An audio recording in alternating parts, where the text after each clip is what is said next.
All right, welcome back, y'all. This is the final live that we're doing for 2023. Well, this isn't the final live I'm going to do for 2023. This is the final Bravo recap live. I mean, I don't know. I probably am going to do like one for undressing on set. I just haven't decided when I'm going to do it. Probably what's tomorrow, Friday? Probably tomorrow. All right. So we're going to talk about Miami. We're going to talk about Salt Lake City, and we're also going to talk about Beverly Hills. I have a lot to say. I made a hot time.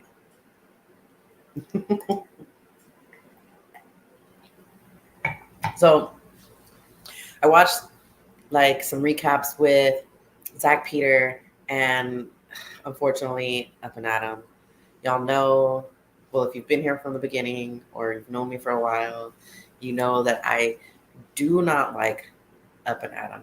I just feel that he's very biased, and I can't trust somebody who's biased like right out of the gate, right? Like before you can like even let the cookie crumble, you're already making judgments, and you don't know anything about these people to be making judgments about them. Like the only reason why I watched it because he had this like very unattractive photo of Monica saying that she was outed, claiming to have been like the whistleblower, whatever he's calling himself, dropping this like breaking news or whatever. And what was it? Reality, visual reality.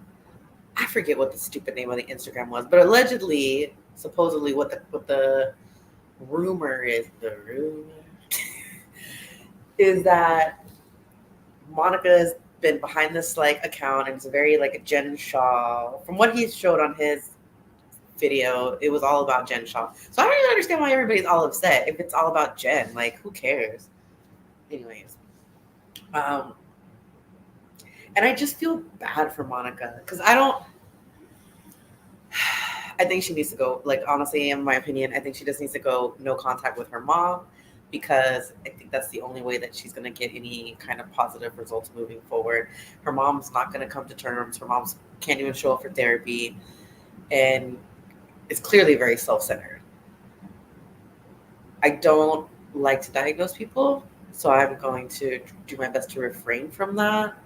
But what I will say is, it does appear that her mom is extremely self-centered and doesn't really give two craps about Monica or Monica's kids. And honestly, I can relate. My mom is the same way. And I very rarely will call her mom. I usually call her birth giver or something else to try to like remove that power from her in some type of way because the stories that I could share could fill up a library. And I'm not even that old. So every time that like I think I'm getting like heavily triggered every time I see Monica like have to respond to something that her mom does or whatever mom says. Like I really honestly and truly feel that like it's triggering me. And I that's why I think that girl, if you see this, Monica, girl, go no contact with your mom. Just do it. Trust me, you'll be better for it. It hurts, it sucks. But honestly, what positivity and what benefit are you getting from this relationship with your mom? Like, that's all I'm gonna say. And I know because I was a person that listened to my grandma for years and years and years, and she was like, "You can't stay mad at your mom. It's gonna create a cancer. All that anger, blah blah blah." And yes, I did forgive her, but it was like every time that I forgave her, it was like another pass for her to like hurt me. So I'm just, girl, you just gotta be done. Just gotta be done. Just go no contact. You'll be better for it in the long run. So they're still in Bermuda. I feel like they're really milking this Bermuda trip. We've been in Bermuda for what? This is the fourth episode, and we're gonna have one more episode, or one, two, three. We're gonna have four episodes. I've already lost count. That's how many episodes. Who believes Meredith? I mean, I know that we're all speculating that Monica's behind it. Is it Monica? Is it Meredith? Blah blah blah blah. But I don't know. I don't know because for it obviously isn't this account because I don't know. I'm not even gonna try to figure this out. I'm just gonna wait for the information to come out. I'm gonna be Team Monica until like some real bad stuff comes out about her, just like I was for Erica Jane. So I also think it's really bad that not really bad. But it's annoying that Heather talks about all of these things regarding Whitney in her book, but when she can't just play like a cheeky game on the bus. Seriously, that's what we're doing now. Like I don't like it. It's not cute. You know what I mean? It's just not cute. And so let's see what else. What else? I got my little notes. My handy dandy notes. We're on this catamaran. I really like how who is it? Lisa. Lisa describes a catamaran. It's just a super sick boat. Or whatever she said. I'm just like, girl. Lisa is so out of touch and she's just doesn't even know it and it's so funny. It's so funny to me. Like I really she really thinks that people have $60,000 rings. Nothing in my life has ever cost me $60,000. Okay. And I'm pretty sure I'm middle class. Unless I'm poor and I just don't know it. Maybe I'm broke. So then on the catamaran, we have Heather and Meredith talking about Heather's like, I don't know how you got yourself into this. I don't know how you're gonna get yourself out of this. I don't even understand what was the point. Is Heather trying to be on her side? Is she trying to help her like problem solve? Like, what was that? What was the purpose of this conversation? When Meredith and Monica have their conversation, then Lisa jumps in, yelling from across the super sick boat, like, you did this, but whatever she said, it was just so intense. And I just feel like Lisa's just trying to create the dramas for no reason. Like Lisa has no drama, so she's trying to make drama and then like insert herself in the drama, is what I feel like. And it's funny how she then Heather at that point turns it around and she's like, well, does Monica get a pass? I am so confused. Like, I feel like at this point Heather already knew something because she's been so wishy-washy with Monica. Like she honestly has been like hot and cold with her. And it's really annoying because she was so ride or die for Jen when we all knew that Jen was like not a great person. So I don't understand how, like, what do you know, girl? What do you know?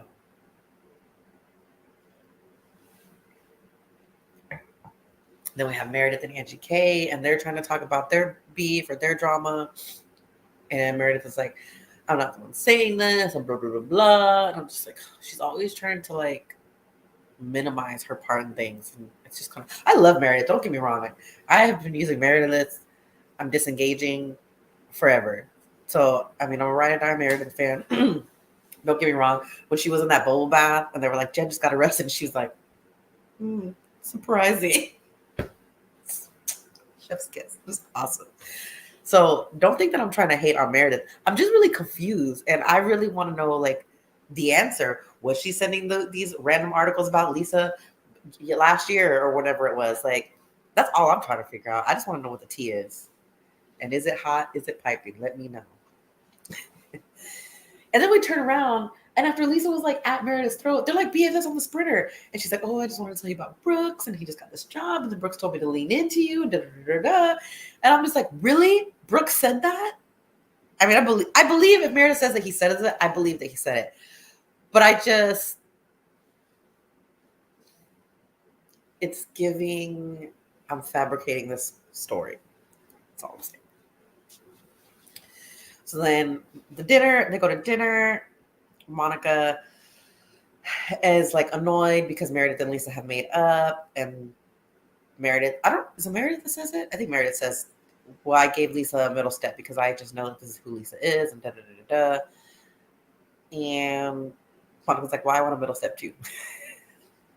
I want to get back to being friends, which I think is fair. I mean, in two ways. One way that it is and one way that it isn't. So I think it's fair that she wants to just be able to like brush things under the rug and move on. That's fair. But I also think in Lisa and Meredith's defense, they've known each other for like 10 years or longer than that. I mean, since these kids were like little babies. And what did you say? Not bar mitzvahs? Bat mitzvahs? I'm saying it wrong. Please don't annihilate me in the comments. I'm not good on my pronunciations unless it's Espanol. What else I saying? Oh, okay. So she asked for the middle step, and then right after she asked for the middle step, They just start talking about something else. Like they just start talking about their travel plans for like the summer or whatever. There was literally no resolution to that. And it was just like, okay, just ignore it. And so is that what we're doing? We're just brushing it over. I really do feel bad. I really feel bad for Monica. Like, she probably won't even want to be back on the show. I mean, obviously, they're not going to bring Mary Cosby back with the leaks that have come out about them not filming with her. So there's that. And they go to the bar. Whitney and Heather have it out. Their little book fight. That was a whole situation. I mean, I understand why Whitney's upset because her and Heather have obviously developed a relationship. There's obviously more than just this boudoir thing, photo session that her and Heather met, or how they met. And so I don't think that we needed like the full-on details of whatever the panty situation was and all of that jazz. I just don't think that it was necessary at all. And like, I think if Heather really wanted to like salvage her relationship or have a good relationship with Whitney, she would have said something different. Like, it's okay to say she was a model. She wanted to give a nice gift to her husband, so she booked me because I was a boudoir photographer. That's all you needed to say, and then you could have said literally probably anything else. But you went into all these details, according to Whitney, about, because I obviously haven't read the book, about her slinging her panties to the side and all this stuff. I just like, it seemed like the details were excessive. Now let's get into Miami real quick, because then I want to go back into I want to go into Beverly Hills because that Erica Jane fight with Denise is so damn. There wasn't really a lot happening in Miami. The best thing in the intro of Miami was Kiki running around that croquet field and like her freaking whole titty popping out. What is up with Kiki? She's always losing a titty. I love it though. It like really makes for great TV because like you just can't, and it's not like she got like, big old double D boobs. She's got like just normal regular size boobs and she just can't control them. They're just like popping out everywhere. I love it. I love it. She's just running around the field. She's like, I know those men looked. They looked and they had a good time. Kiki's my favorite. If Kiki does not have whatever you get in Miami, what do you get in Miami? A flower, like a hibiscus? Give her a hibiscus. Give her whatever Miami gets, because she definitely deserves it. She's popped out way too many titties to not have it. So then they're at their little lunch at their croquet field, or after they play croquet, they go to the dinner. They're talking about, or Julia tries to bring up the Lenny situation. She doesn't do a great job. And it obviously blows up in their face. Oh my God. Wait, let me go back. Can we talk about Adriana not getting enough attention and screaming about this alligator? I really feel like she just did that for some camera time. I'm probably wrong. But I didn't see what she looked at. I mean, the camera panned that way. Whoever production put that stuff in there. I didn't see anything that looked like no alligator. What was she looking at? Like, I don't know.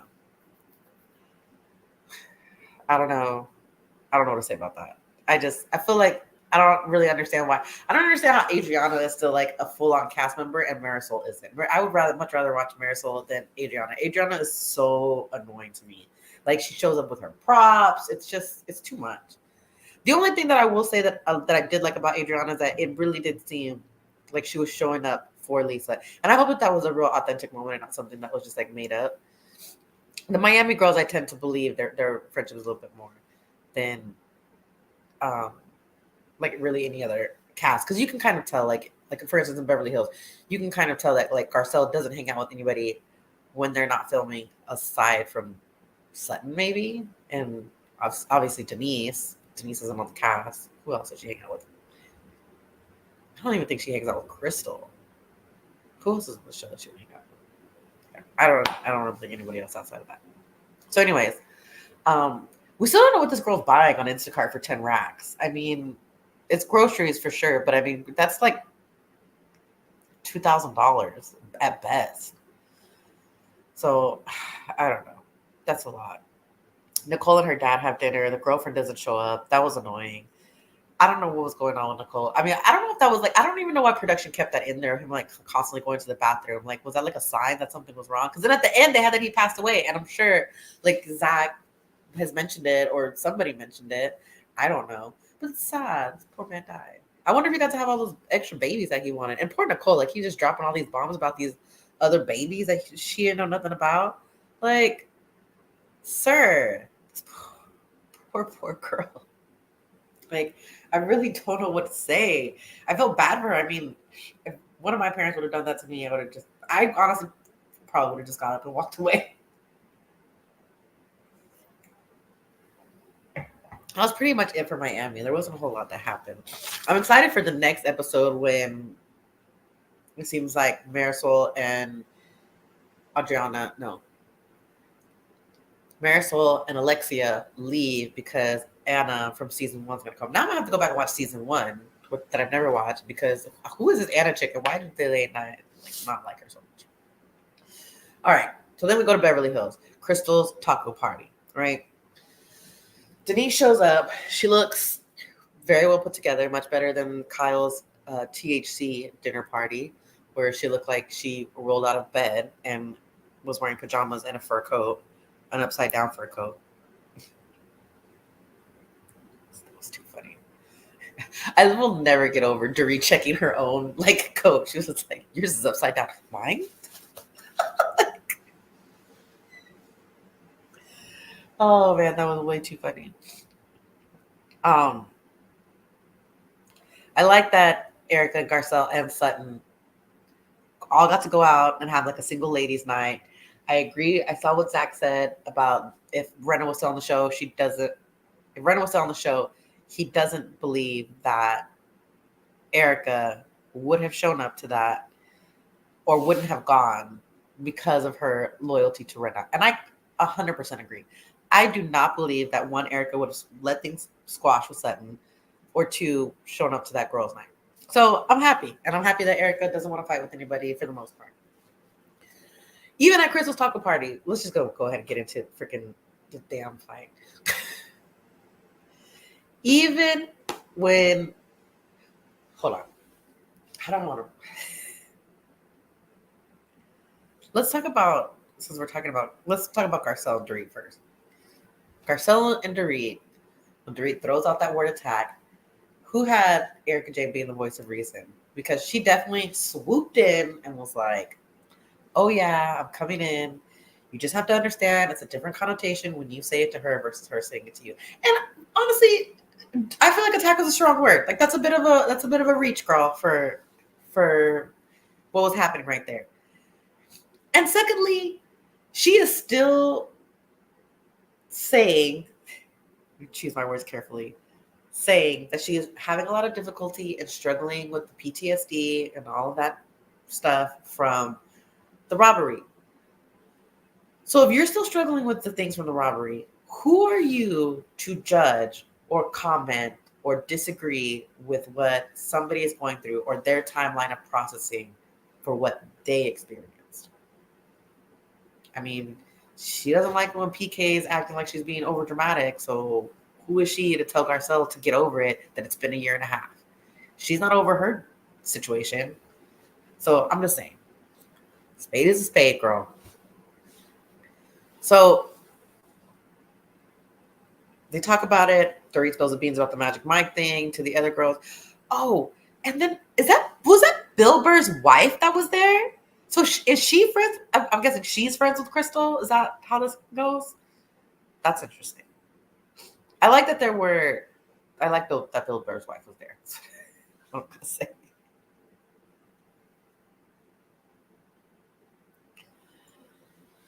So after that, then Dorit punts the ball over to Erica and Denise, and she's like, "Well, did you guys resolve that?" or whatever the hell she said. But it was super annoying because it's like we're trying to not have this drama, and you're literally just making another fight. So Erica's like, "I don't want to have this fight," which commendable to Erica because she's like, "I'm done with this. I've walked away. It's not my drama anymore." Blah blah blah. And Denise was like, "Today I woke up and chose violence." It's literally what happened. I don't understand why the internet is so upset of that Erica did what she did. Does seem like a very classical Erica Jane move. I was not even, I was totally expecting it. It does not surprise me. I don't even think that she's wrong for it. Because in the beginning, once again, her position was, I don't want to do this. Let's not do this. And instead, we do violence. So I don't think you get to get mad or disgruntled or be upset because they pulled out all of their best weapons against you. It is what it is. You know what I mean? Don't be getting upset talking about somebody talking about a threesome when your kids were like 20 yards away. Okay, I don't know. I'm bad at distance as well, so I'm sure 20 yards is not correct. But what is my eyeball? But it's like, do you really want to go there with this person? That's like if somebody were to pick a fight with me. What do you, if I'm harboring like some dark stuff from my own personal life and I know some stuff about your life and then you just come at me and I'm like, let's not do this because you're not going to like where it goes. And you decide I'm going to ram this truck through. Bro, you get what you get and you don't get to throw a fit. So that's basically what happened with this situation. Eric was like, nah, let's be peaceful. Let's be peaceful. And Denise was like, I'm going to drive my Mack truck through your little itty bitty garage. And Erica said, oh, no, you don't. Just let me tell you right now. Oh, man. It's really insane. So that's it for Miami, Beverly Hills, Salt Lake City. I'm excited for the finales for all of these shows. Well, the finale for Salt Lake City, and then what is it? Miami, and are they all finales coming up? Finales, reunions, final episodes, whatever it is. I'm excited for it. I'm here for it. And Vanderpump Rules. I was thinking about doing live streams of Southern hospitality, because after, I can't get it out of my head that Zach said that it was basically like another like Vanderpump Rules knockoff. And after he called Leva Lisa Vanderpump, I really can't unsee it now. Definitely Leva's Lisa Vanderpump. Definitely, was it Emmy? Emmy is like the Ariana. Because when she talks, she even has like the same cadence almost as Ariana. But I love her the most. She's like my favorite of all the chicks that are out there. Because she knows what she wants with her life. I feel like if it were an alternate universe, like Southern hospitality is like hospitality. Why am I putting an R in there? What's wrong with me? Southern hospitality. I don't know why I keep hearing about what's wrong with me. It does seem like it's a little scripted, it's a little extra dramatic, but then I'm wondering, do I think this, or are these people just in their 20s? Because were we all not that dramatic when we were like 21? I'm sure I probably was. I'm probably that dramatic still, Lord. You catch me on the right day. All right, let me go ahead and sign off. That's my last Bravo recap, unless I decide to do something else, and then catch me later on for, I'll probably do like an undressed one tomorrow because I really don't have anything else to do. So have a good night. Whenever you see this, have a happy new year, and we'll catch you guys in the next year for more Bravo stuff. And I'm going to also do Vanderpump Rules stuff because, woo, child, I'm ready for this Vanderpump Rule. I want to know what happened by the lawyers involved, all the drama, all the tea. All right, guys. Catch y'all later. Bye. You make the hamburger over, so when I come back, you're ready.